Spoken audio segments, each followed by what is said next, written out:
যারা আমার পরকালকে বিশ্বাস স্থাপন করছ, বৃহস্পতিকে বিশ্বাস স্থাপন করছ, দুজককে বিশ্বাস স্থাপন করছ, হে ইমানদারগণ, তোমাদের জন্য এই রোজাকে ফরজ করে দেওয়া হয়েছে।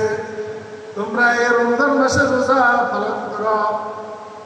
যে ইমানদারকে বলছে, হে ইমানদার, তোমরা তো আমাকে বিশ্বাস করছো যে তোমাদের জন্য একটা রহমতের মাস আমি দান করলাম, যেটার নাম হয়েছে যে রমজান। এই রমজান মাস তোমাদেরকে দান করলাম।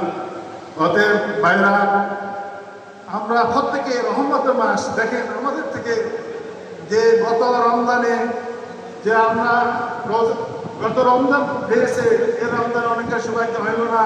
গতকাল এমনকি আজকেও যে সূর্য ডুবার আগেও অনেকে এই দুনিয়া ছেড়ে চলে গেছে, যে আজকে রাত হওয়ার যে সুযোগ হলো না, এমন অনেকে আছে। আল্লাহ আমাদেরকে সুযোগ দান করছে এই জন্য যে আল্লাহ রহমত বরকতের